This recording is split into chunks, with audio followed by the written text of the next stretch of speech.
Hello everybody and welcome to another edition of What Israel Is. This is Avishai and, well, this has been an interesting week. We've got a whole lot to talk about. So we have collectively have woken up to a different world today.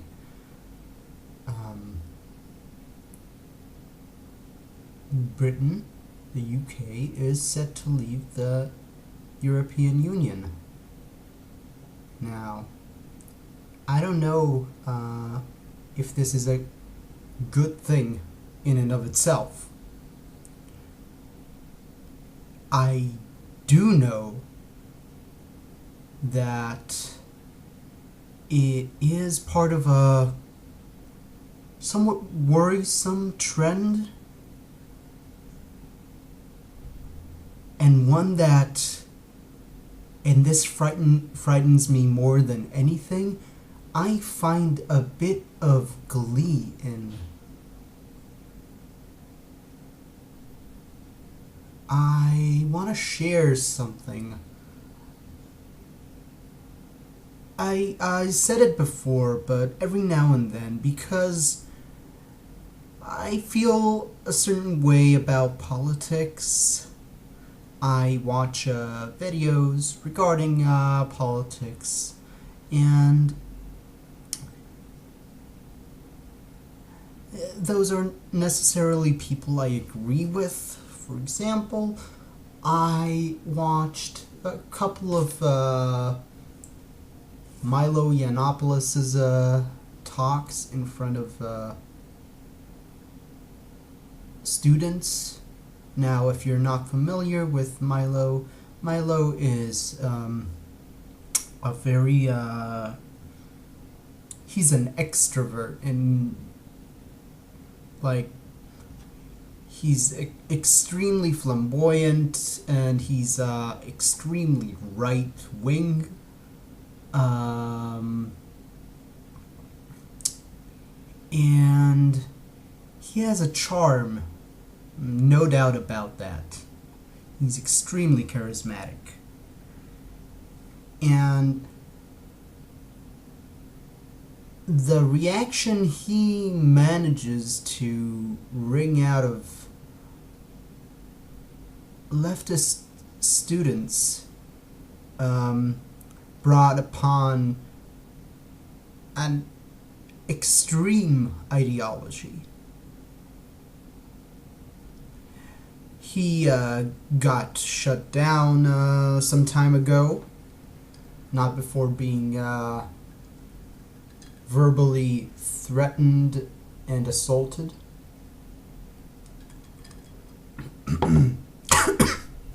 Sorry. He also had a lot of hecklers that he had to deal with, and including people doing what can only be described as some kind of political art performance.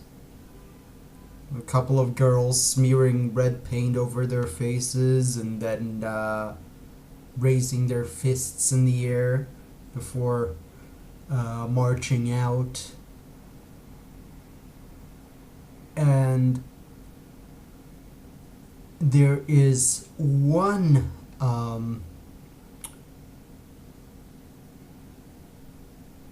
way that the audience often responds to these protesters, which kind of makes my skin crawl, but at the same time, it kind of drags my cheeks up into this grin, and they just chant with all of their might, Trump, Trump, Trump, Trump, Trump.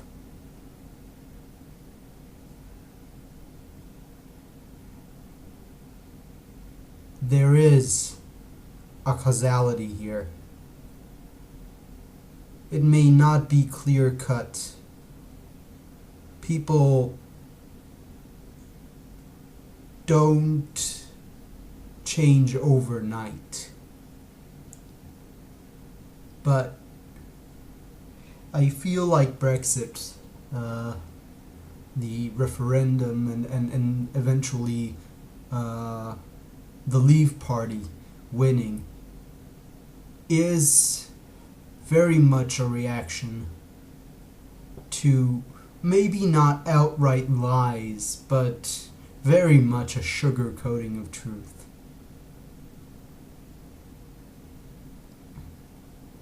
And people are getting the scent of it, and they're not having it anymore.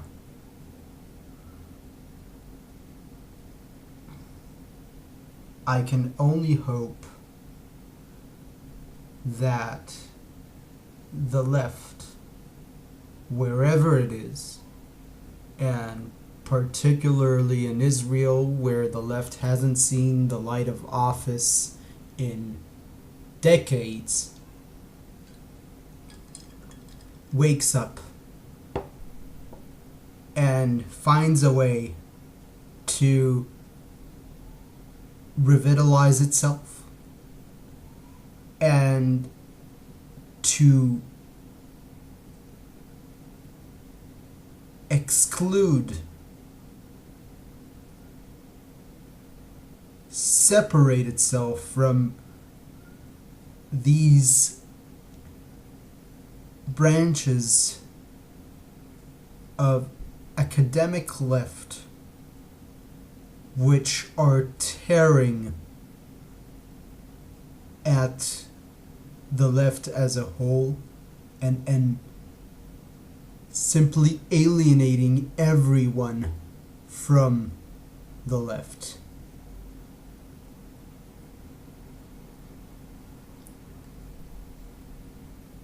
So I want to talk today a bit about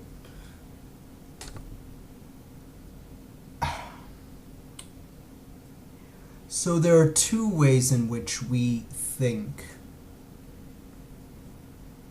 Obviously more than that, but so maybe oversimplifying it a bit. There's individual thought, which is obviously what you, within the confines of your head, think. And there's public think, which is a rather amorphous kind of idea that we have about what everybody thinks, or not necessarily a consensus, but it's tricky. Now, one is also informed by the other. We get to think what we think individually because we hear opinions or read them, or you get the point.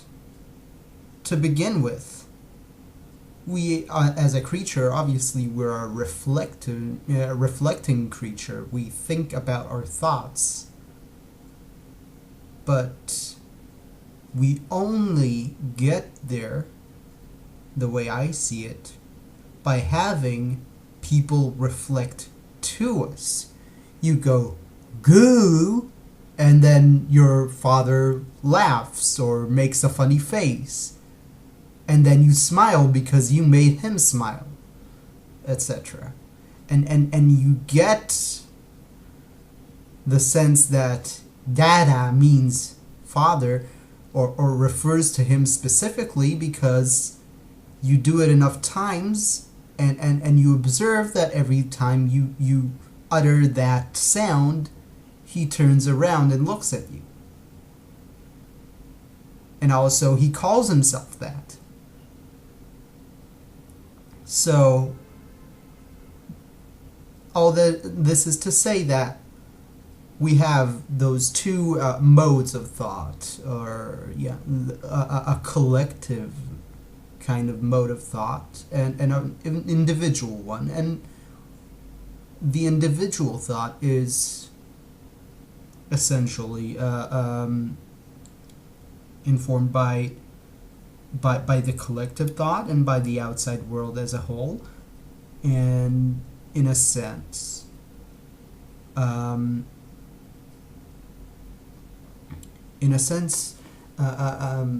collective thought is obviously informed by individuals.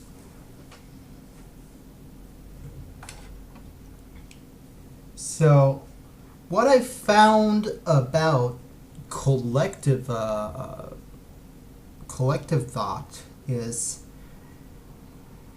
several things. I find that public discourse is inherently a shallow thing. Within public discourse, it is very hard to hold the idea, the notion that a particular instance in the world could have more than one reason for happening, or a particular person for more than one reason for why he is what he is.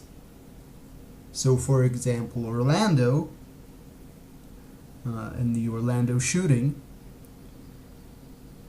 he either did it because of personal reasons, or because he was brought upon the religious ideology of Islam, but not both.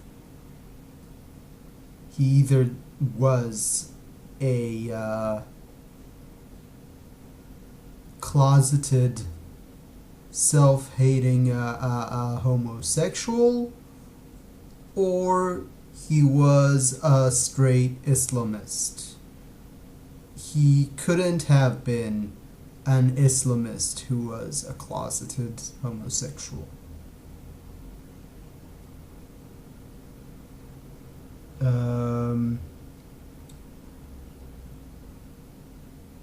So that is one example of how that operates. How within public discourse we find it very hard to entertain the notion that people have more than one reason for being what they are, or for a particular thing happening, more than one reason for why it happened.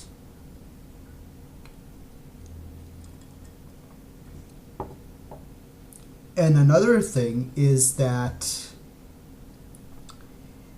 I find it that people have come to depend within any narrative given to them within the sphere of public discourse, of collective thought, as it were. They have come to depend on there being a bad guy within any of these stories.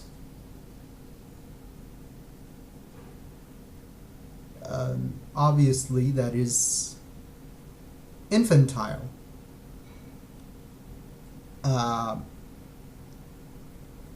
And also oversimplistic. But culpability is, after all, a good thing, we should think. I want people to bear responsibility for things, given that they are in fact responsible. But we have come to the point that we are actually faulting people who couldn't, even if they wanted to, claim culpability in those crimes. And if to refer to Occam's razor, those not in the know, it is a theory that we should always prefer the simpler explanation over the elaborate one. There is a tendency to prefer actually to prefer blaming ideologies rather than people. I may be a sinner myself in that. I know that I referred to one of the reasons why Omar Mateen did what he did as being Islam. But at the end, I realize that Islam did not pick up a handgun and a rifle and go to the Pulse Club and started shooting people. It was a person who did that. That person happened to be a Muslim.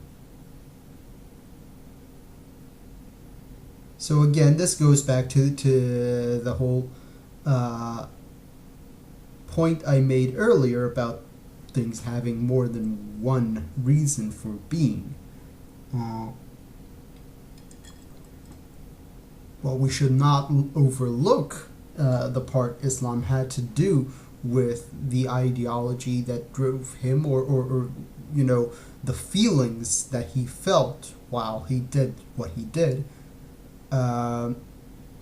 Simply because when we look at a grander scale, we can observe that the amount of religious violence and fervor that we see from Muslims is in fact disproportionate when we compare it to the religious violence committed by Christians or Hindus or people of any other faith.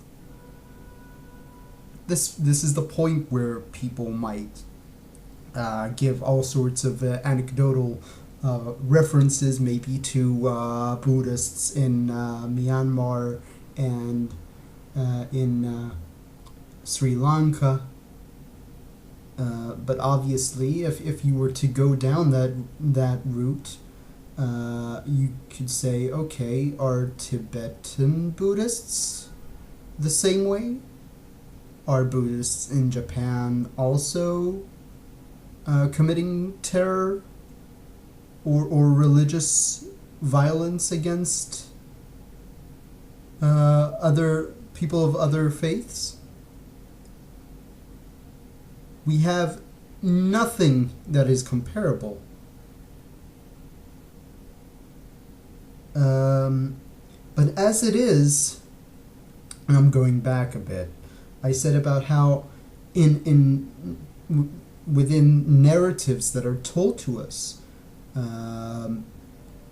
we have come to depend on there being a bad guy, and how it often is that we prefer to blame more amorphous bad guys than actual people. So you blame the U.S. Attitude towards firearms instead of particular terrorists or whatever, and you blame racism instead of a really complicated issue.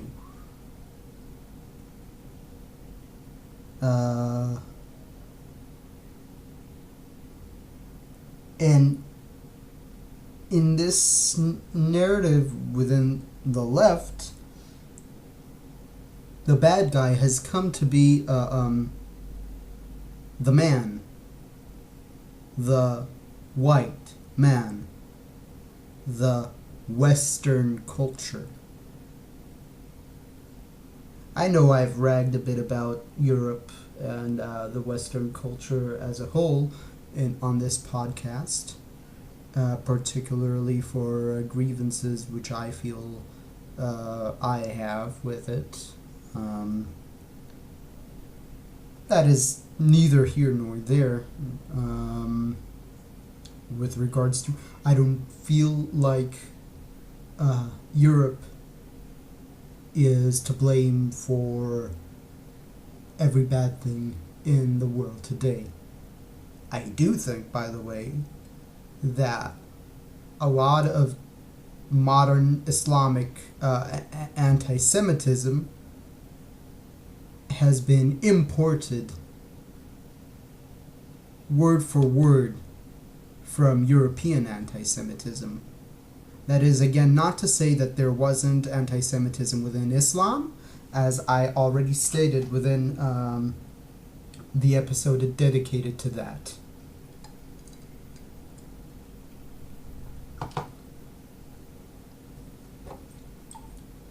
So,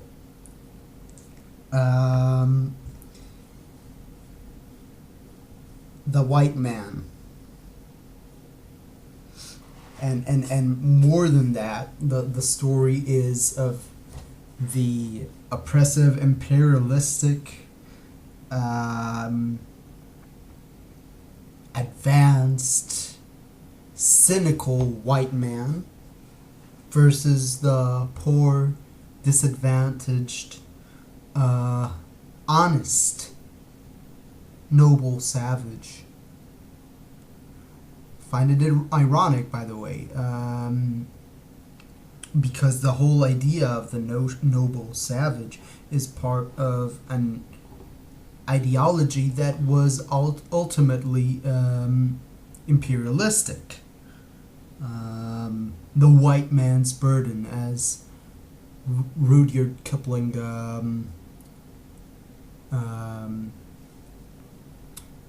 formalized it. This notion that the white man owes the noble savage all the aid that he can afford him, so that the savage can transcend his condition. And in that sense, this grievance left is very much imperialistic, both in that and also in its actual efforts to kind of aid. You can think, for example, about this campaign, this internet campaign that was viral a couple of years ago, Coney. I think Coney 2012, was it? That sought to, by simply bringing to light, to arrest or maybe kill this African warlord. This is a kind of interventionalism that which is essentially at its very core imperialistic. And there is also a sense of copy-pasting previous instances of imperialism in history onto the present. And while disregarding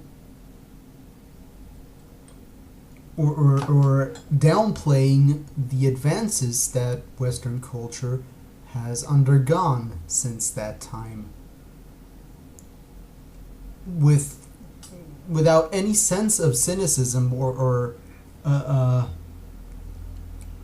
people would claim that, oh, we haven't gone like far at all since the 60s, or America today is as bad as it was during the time of slavery, etc., etc. So we have people equating modern day conflicts to things of the past, such as the apartheid, or the American, or rather, the American genocide of the Native Americans, and slavery, obviously, and the Holocaust. I've heard people, a lot of people say, it's funny how the Jews today are the Nazis or something of the sort. So a lot of hyperboles. Hyperbole is one of the favorite tools of the BDS, the boycott, divestment, and sanction movement against Israel. They love, for example, the word genocide, particularly because it resonates so strongly when you bring it with reference to Jews. It feels all the worse when you talk about genocide and it has something to do with the Jews, for good or for bad. I mean, whether it is towards the Jews or whether the Jews are perpetrating it, the idea of genocide is resonates stronger than it would with any other particular ethnic group. And thus, what we end up with is this kind of oversimplified and harmful portrayal of, for example, the Israeli-Palestinian conflict.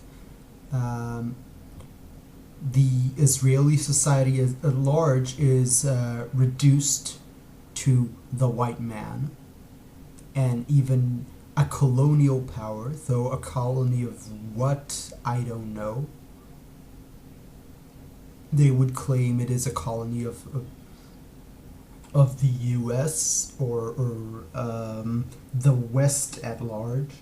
That is false, patently false. And also, so Israel is reduced to the white man, even though, as I said in the first episode, it really isn't white. The majority of Israelis aren't what anyone would call white.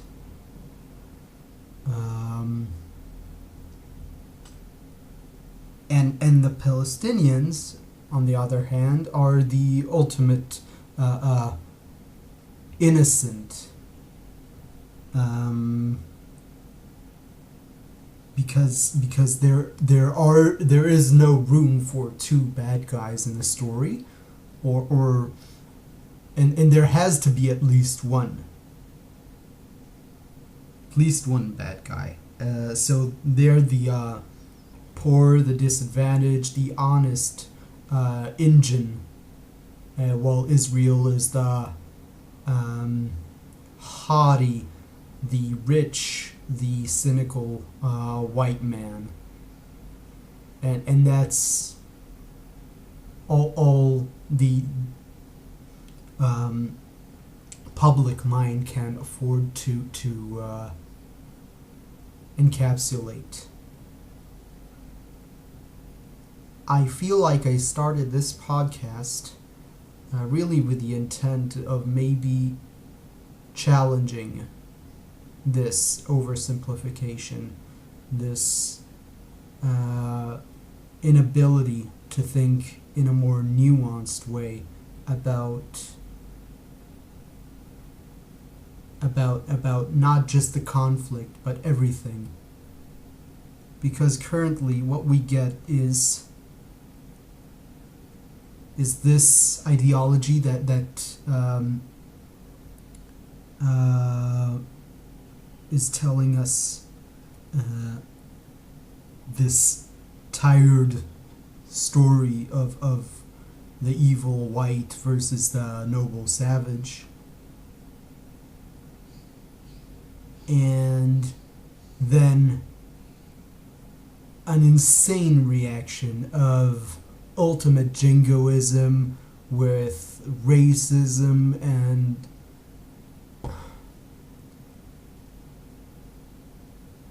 I'm honestly afraid we are progressively losing our ability to debate ideas. And this is only aggravated by the effect of social media and our ability to select who to listen to and who to shut out.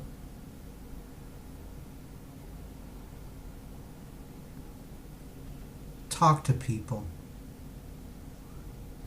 Challenge yourself first and foremost on your own bullshit. Pardon my French. Educate yourself, but try to keep it as diverse as possible, and I mean it in the actual meaning of the word diverse. Hear out differing opinions and take everything with a grain of salt. That doesn't mean don't believe anything at all. Just be careful. Till next time, I'm Avishai. Have an awesome weekend.